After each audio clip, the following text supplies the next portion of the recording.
Hey kids, welcome to our little Grizzo TV.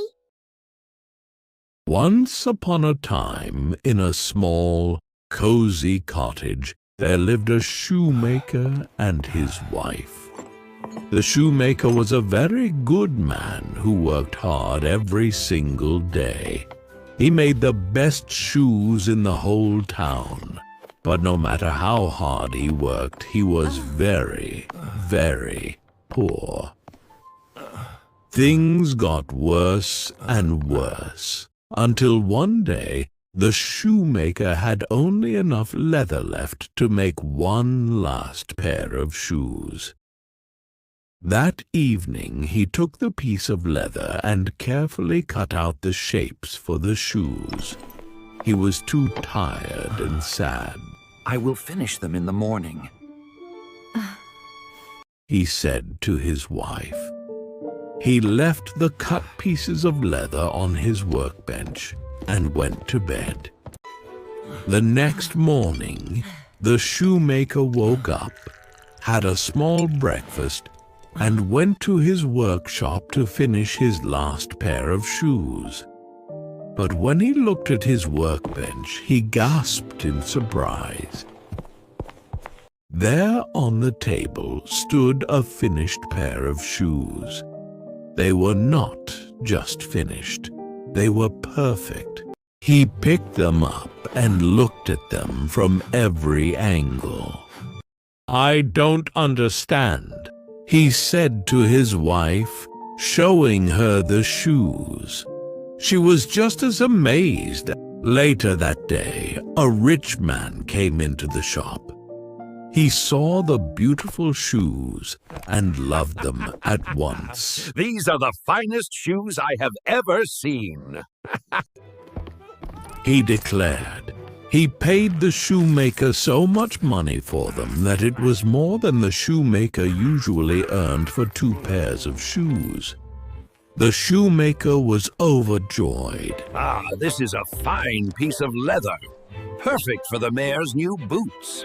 With that money, he went out and bought enough leather to make 2 new pairs of shoes. That evening, just like before, he carefully cut the leather for the 2 pairs of shoes and left the pieces on his workbench. "I will finish them in the morning," he said, and went to bed. The next morning, when he went to his workshop, what do you think he found? 2 pairs of perfectly made shoes were sitting on his bench. Soon, 2 wealthy customers came in and bought both pairs of shoes, paying a very high price for them because they were made so well. Now the shoemaker had enough money to buy leather for 4 pairs of shoes. And just like before, he cut the leather in the evening, left it on his workbench, and in the morning, 4 pairs of beautiful shoes were waiting for him. This went on for many nights. Every night the shoemaker would cut the leather and leave it on his bench. And every morning he would find all the shoes perfectly finished. Soon, the shoemaker and his wife were no longer poor. They had plenty of food to eat. The shoemaker became famous for his wonderful shoes. One evening, just before Christmas, "My dear, we have been so fortunate." "Every night someone is doing our work for us." his wife thought it was a splendid idea, she said. "Wouldn't it be wonderful to find out who our secret helpers are?" So that night they did not go to bed. Instead, they left a candle burning in the workshop and hid behind a curtain in the corner of the room, where they could see the workbench clearly. The clock in the hall struck 12. It was midnight. Suddenly, the workshop door creaked open, and in came 2 tiny little men. They were elves, and they had no clothes on at all, only a few little rags. With their tiny fingers, they picked up the cut pieces of leather. Tap, tap, tap went their little hammers. They worked so fast, it was like magic. The shoemaker and his wife could not believe their eyes. The elves did not stop until all the shoes were perfectly finished. Then they neatly arranged the shoes on the workbench, tidied up all the tools, and with a happy little leap, they danced out of the door and vanished into the night. The next morning, the wife said, Those dear little elves have made us rich. We must thank them.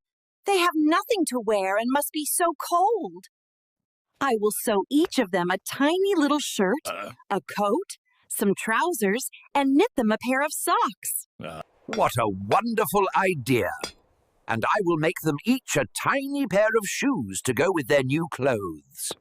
So they set to work. The wife sewed with her finest thread, making 2 perfect little outfits.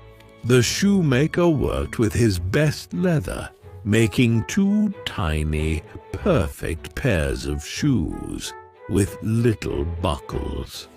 When everything was finished, they did not leave out any leather on the workbench. Instead, they laid out the tiny clothes and shoes as a gift for the elves. Then they hid behind the curtain again to see what would happen. At midnight, just as before, the 2 little elves came dancing into the room. They jumped onto the workbench, ready to start their work. But instead of leather, they found the beautiful little clothes and shoes. At first, they looked surprised. Then their faces broke into huge, happy smiles. They quickly put on the little shirts. Ooh, what's this? I don't know, but it looks shiny. They began to laugh and cheer. They were so happy that they started to dance and sing. Now we are boys so fine to see. No more shoemakers will be. We're so happy with our new clothes. Let's dance and sing all night long. They danced right out the door and were never seen again. From that night on, the elves did not come back. But that was all right. The shoemaker and his wife were now prosperous, and the good luck never left them. The shoemaker continued to make the most wonderful shoes, and he and his wife lived a long, happy, and comfortable life to the very end of their days. And they never, ever forgot the 2 kind little elves who had helped them when they needed it most. Long ago, in a busy city with narrow streets and tall, crowded houses, there lived 2 young women who were artists. Their names were Sue and Johnsy. Sue came from Maine, a cold place in the north where the forest grew thick and green. She was strong, cheerful, and always ready to laugh. Johnsy, whose full name was Joanna, was from California, where the sun was warm and the skies were blue. She was quiet, gentle, and dreamy. Her heart was soft, and her eyes often looked far away, as if she was searching for something invisible. The 2 girls met in the big city of New York. They became friends because they both loved painting. That piece is truly remarkable. Yeah. The brushwork, the colors, it just speaks to me. Yes, it captures such a unique... And wanted to become great artists. Soon, they decided to live together in a tiny studio apartment in Greenwich Village. This whole block just has such a great vibe. I know. It's so cute. A neighborhood full of artists, writers, and dreamers. Their studio was on the top floor of an old brick building. The walls were cracked and the rooms were small, but it had something special. A big window that looked out onto a brick wall just a few feet away. On that wall grew an old ivy vine. Its green leaves climbed up the bricks in summer, turned red and yellow in autumn, and fell in winter. The vine became like a silent friend to the girls. They painted it many times, and when they were tired, they liked to watch the leaves dance in the wind. For many months, Sue and Johnsy lived happily. They painted, shared their dreams, and comforted each other. But one November, something happened that changed their lives. That November was cold, dark, and stormy. The city was full of sickness. A terrible illness called pneumonia spread through the streets like a thief in the night. One day, Johnsy fell ill. Her cheeks grew pale, her eyes lost their sparkle, and she lay still in bed. A doctor came, examined her, and shook his head. She has 1 chance in 10. She has made up her mind that she will not get well. If a patient does not want to live, medicine cannot help much. Her thoughts are pulling her down. Sue's heart ached. She sat beside Johnsy's bed, holding her hand. Don't worry. You will be well again. Just rest, and I'll take care of you. But Johnsy only turned her face toward the window. Outside, the ivy vine clung to the brick wall, its leaves shaking in the cold wind. Most of the leaves had already fallen, for winter was near. Only a few clung stubbornly to the vine. Johnsy whispered, When the last leaf falls, I will go too. Sue gasped. Johnsy, don't talk like that. The vine has nothing to do with your life. But Johnsy whispered again. When the last leaf falls, I shall go too. I will die when the vine's last leaf drops. Sue tried everything to cheer her up.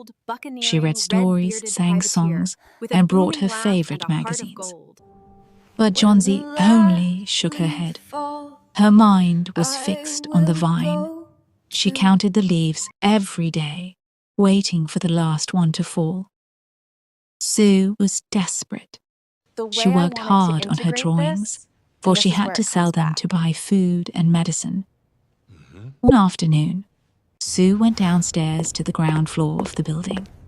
An old man lived there, Mr. Berman.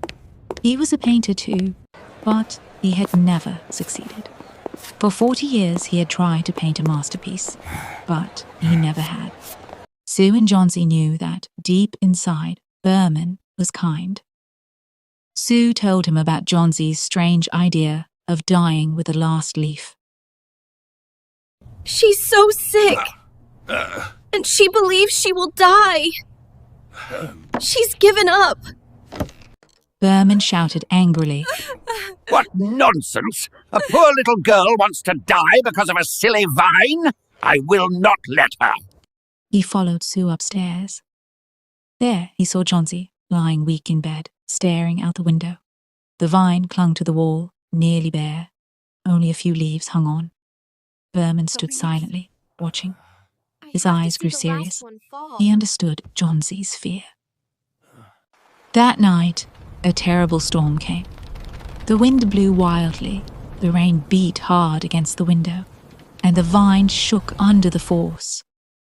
Sue pulled the curtains closed, so Johnsy would not see the leaves fall. I have to see the last one fall.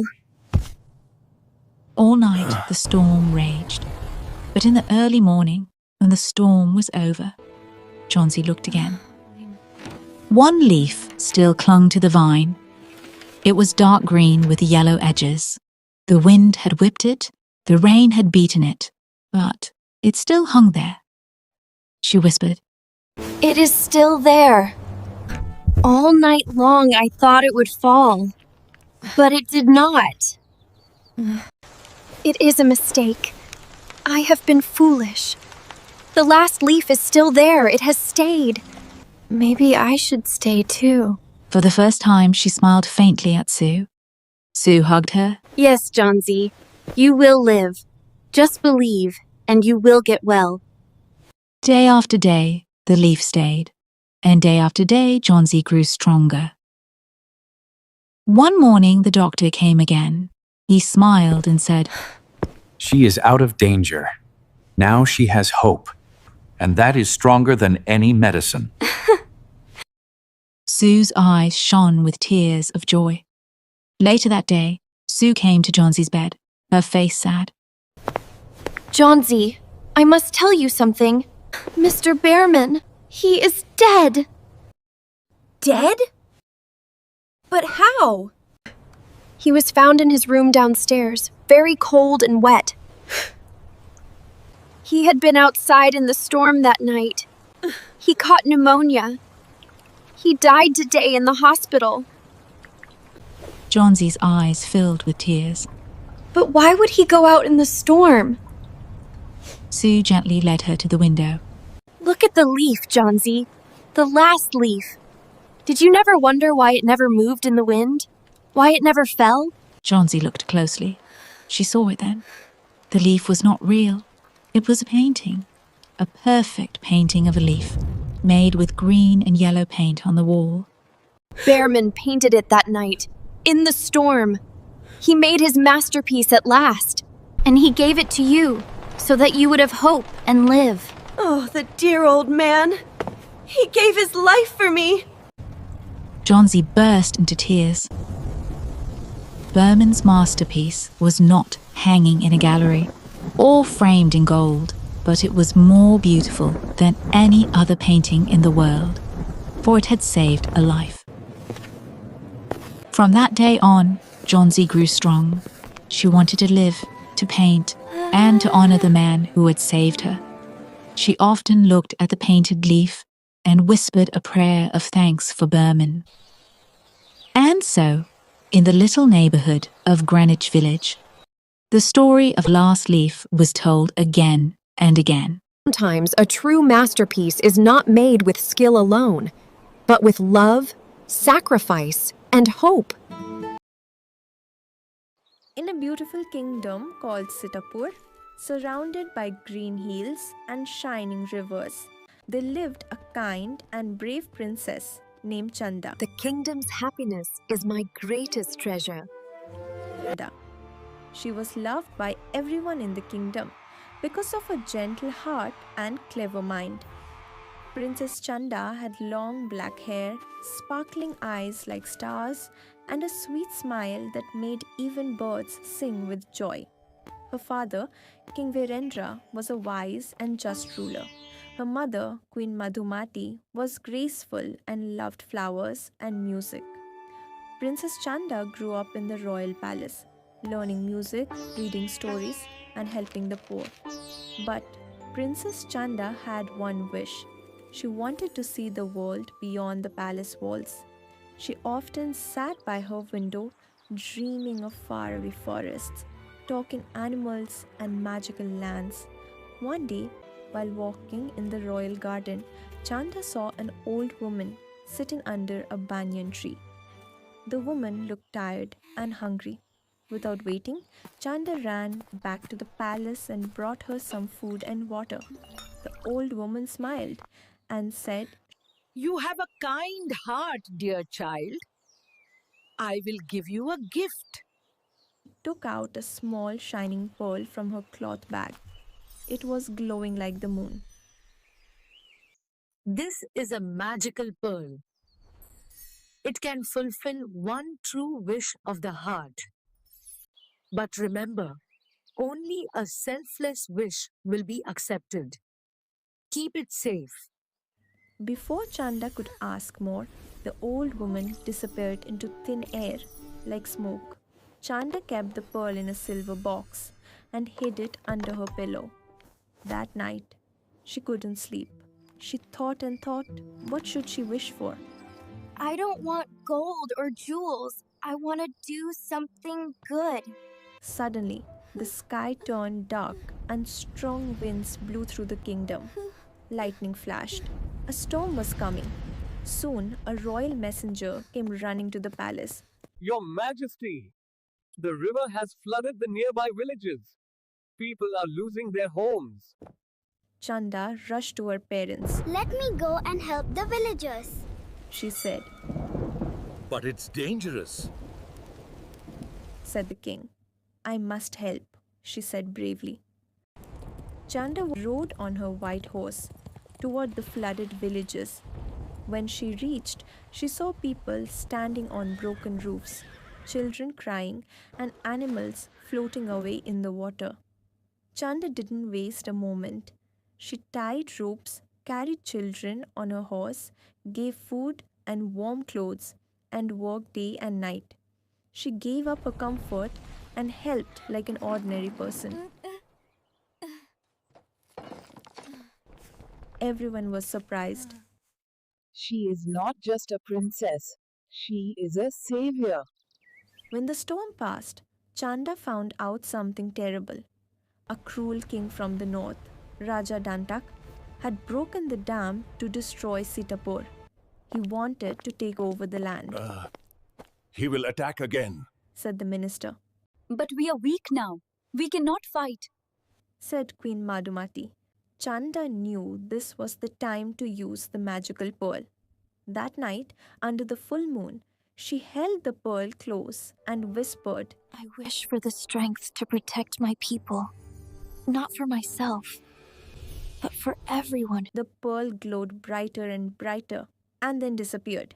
Next morning, something magical happened. The river changed its path and became a golden stream, a natural protection for Sitapur. Chanda's horse, Bijli, became twice as fast. Her voice could be heard from miles away. Even more magical, animals from the forest came to help. Elephants, monkeys, deer, and even birds formed a natural army with Chanda.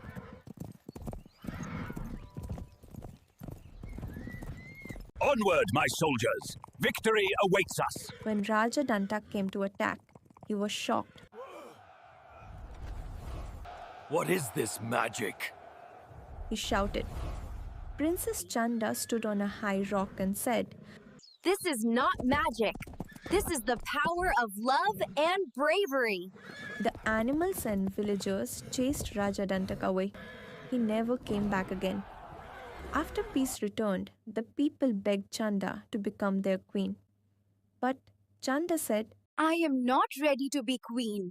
I want to learn more, help more people, and bring change. King Virendra smiled. You are already a queen, my child. Queen of hearts. Chanda built schools, hospitals, and libraries. She invited children from poor families to live in the palace and study. She traveled to nearby kingdoms to spread friendship and kindness. Moral of the story: a true leader is not someone who wears a crown, but someone who serves with love, stands up for others, and uses their power for good. It was summer, and the countryside looked bright and cheerful. The tall green reeds grew along the river bank, and the blue sky shone above the water. Birds flew from one tree to another, singing songs of joy. Butterflies danced in the air, and little children played near the fields. In a quiet corner, hidden by tall grass, a mother duck sat on her nest. She had been sitting there for many days, keeping her eggs warm. She waited patiently for the day when her little ducklings would come out and join the world.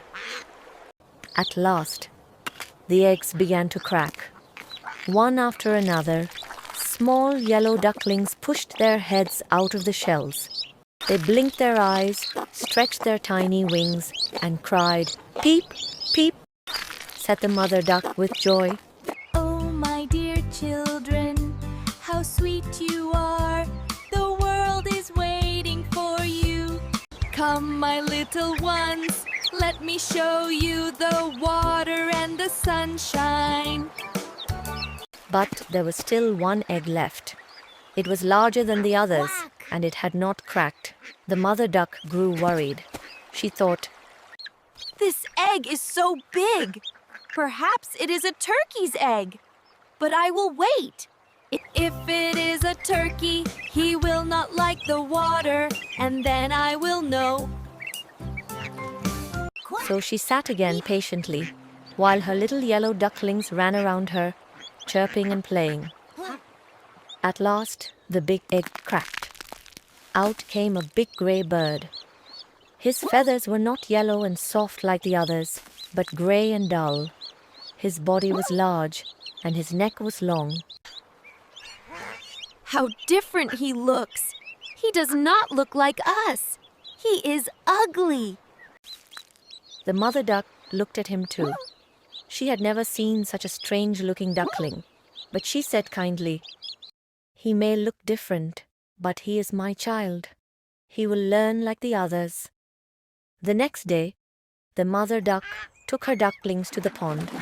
She jumped into the water, and all her little ones followed her. Splash, splash, went the yellow duckling swimming happily.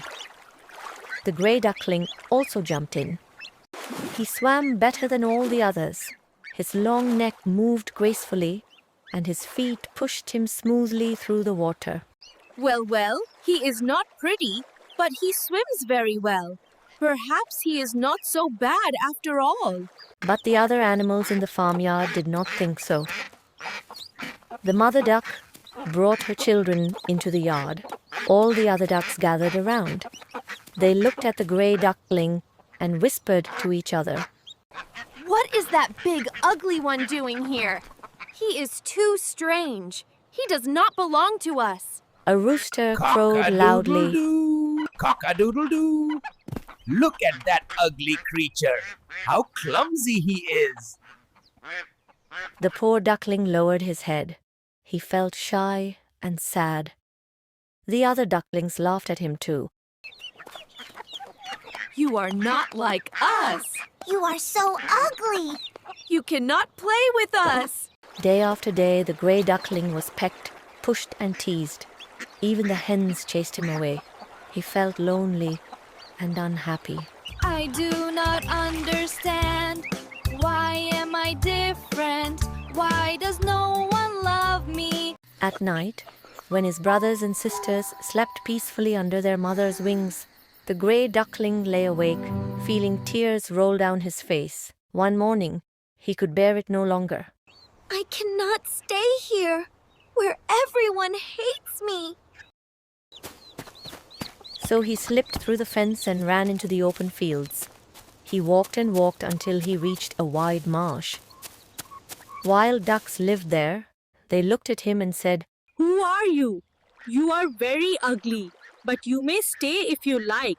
Just do not marry into our family." The duckling stayed for 2 days. He ate what he could find and swam in the water. But even here, he was not happy. One day, 2 wild geese flew down. They said, Come with us, little one. We are going to a wonderful lake where there are many wild birds. The grey duckling's eyes filled with hope. Perhaps he had found a place where he could belong. But just then, bang, bang. Shots rang out. Hunters were nearby. The geese fell dead, and the dogs ran barking across the marsh. The grey duckling hid in the reeds. He trembled with fear. He thought, I must get away from here. The duckling wandered through the countryside. Autumn came, and the leaves turned golden and brown. The air grew cold and the nights became longer. He met other animals on the way. A hen asked him, Can you lay eggs? "No," Then you are useless. said the hen. A cat looked at him and said, Can you catch mice? No. Then you are foolish. said the cat. The duckling sighed. Wherever he went, no one wanted him. He saw children playing and laughing together.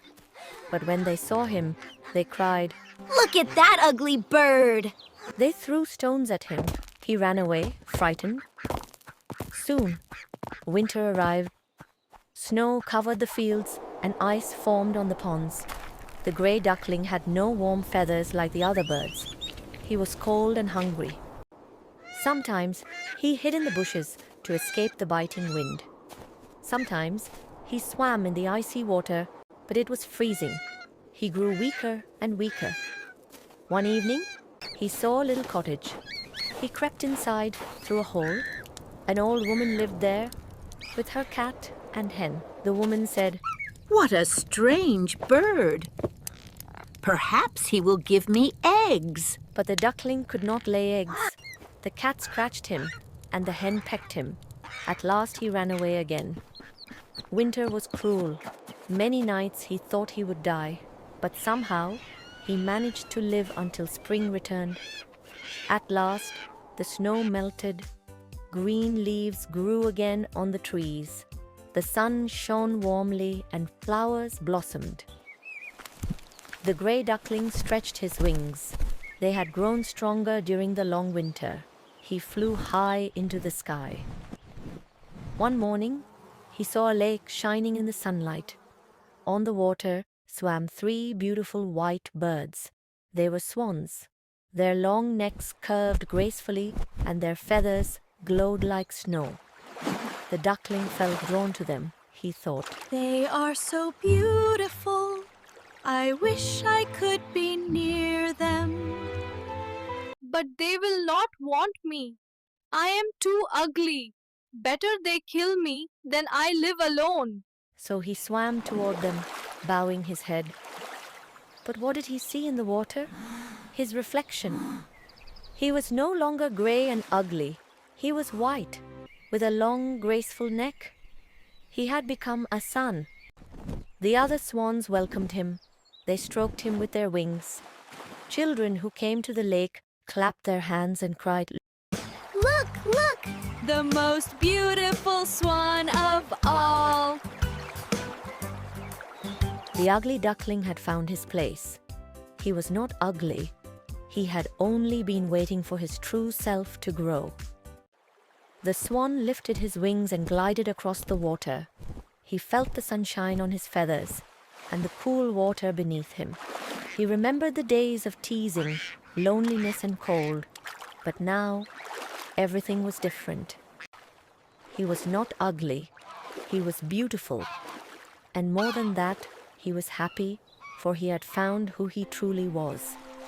And so, the ugly duckling lived happily with the swans, never again lonely or unwanted.